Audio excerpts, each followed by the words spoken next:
Hertz, filing for bankruptcy. Welcome to my channel. Barry Charles the name, where we're making dreams come true. This is my first video. I hope you enjoy. Give us a thumbs up if you liked the video.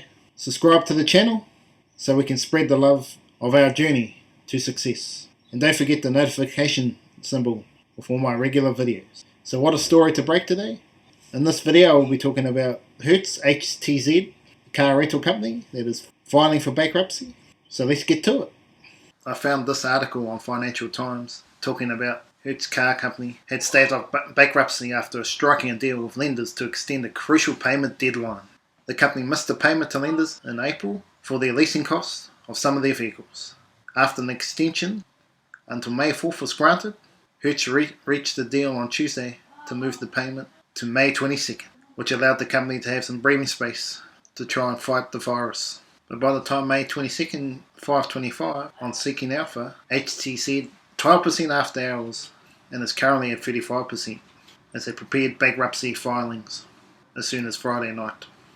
Hertz has about $19 billion in debt, some $4.3 billion in corporate bonds and loans, and $14.4 billion in vehicle-backed debt. So basically all their vehicles that they have brought on credit, they're sitting around not making them any money. And then by the time late Friday night, 10:44 PM Eastern Time, Hertz had filed for bankruptcy, marking one of the largest corporate victims of the slowdown spurred by the COVID-19 virus. The virus on travel demands was sudden and dramatic, causing an abrupt decline in the company's revenue and future bookings. Hertz took immediate action to prioritise the health and safety of employees and their customers, eliminating all non-essential spending and preserve liquidity. However, uncertainty remains as to when revenue will return and when the used car markets will fully reopen for sale, which this action had to take place today. So like a lot of businesses at the moment, and with flights cancelled all over the world, Hertz car rentals have been decimated. With no holiday makers and business people flying, virtually their rentals are down to domestic travel, which most people at the moment don't even want to do domestic traveling. So how do I see the bankruptcy for Hertz? Well, the next 3 to 6 months is before I believe you'll see flights come back globally, and clearly with America at the moment, with the death rate still at a high average, making life hard for other countries to trust America to fly in and out of. I think if you're looking at that 3 to 6 month time period of no flights, businesses are going to come up with new ideas, or one of the big ideas at the moment is clearly Zoom Technologies. Their video space has just doubled or even 3 times their capacity since the pandemic. And I think going into the future, businesses are going to look at these video technologies and go, hey, I don't actually have to pay my top executives to fly over to the other side of the world when we can do all the dealing on video. If you believe in that, on that side, the future of car rental companies could lose half their business and rely on holiday makers and domestic travellers to hire their cars, with less emphasis on the business side. If you look back at the Financial Times, looking at a company like Avis, one of the direct competitors, have just recently in their last quarter come out with a net loss of $158 million. Compare this to Hertz. Over the last 5 years, they've only had a positive net income twice, going for a $327 million net profit. They've dropped down to, in 2017, they were $327 million net income. 2018, they dropped dramatically to $225 million net loss. And the recovery in 2019 of $58 million.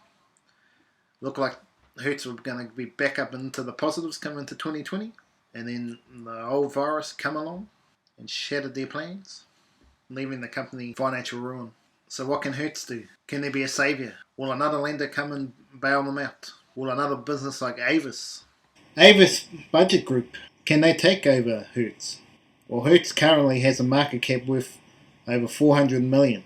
So if you're looking at a company like Avis to buy them, if you have a look on the screen here, their cash and short-term investments currently as of December 2019 was 686 million. So potentially they could afford to buy them out.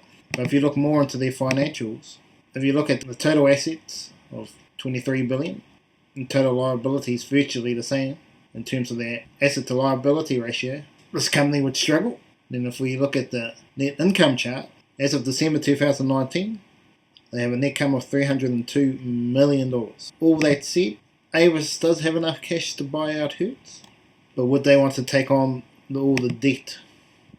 So Avis reporting a $158 million loss in the first quarter, so their cash availability would have dropped, making it hard to see them taking over Hertz.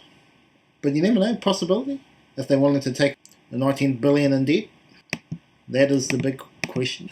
They'd almost be doubling their debt. So I would say this takeover will not be happening.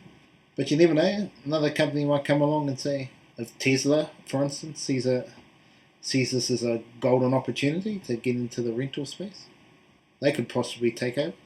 But very highly unlikely, because all their cars are not Teslas. Well, 99% of them would not be Teslas. So I can't see that happening. So if you're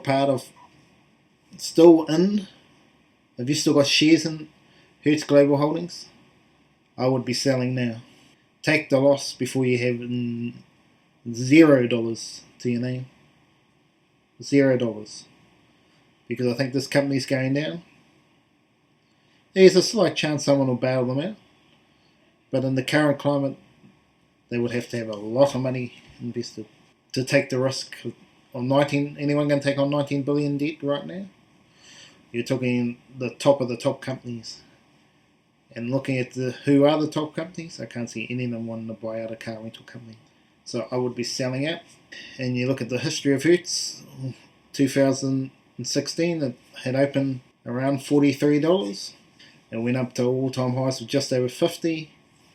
And ever since about mid-2017, it's been floating between $10 and $25 until the pandemic happened, and now we're at $284. Post-market has dropped to currently at $183 on 8 PM on Friday. So I'd sell. If I was still in Hertz, you might be taking a big loss, but it's better than having no money left at all. I hope you enjoyed this video. I plan to do many more videos just like this on current trends, on how the stock market is going at the moment, and I will add new features as we go along. This channel is for everyone, for beginners to advanced. I hope you enjoyed my first video, and I look forward to seeing you again sometime. Barry Charles signing off, making dreams come true. See ya.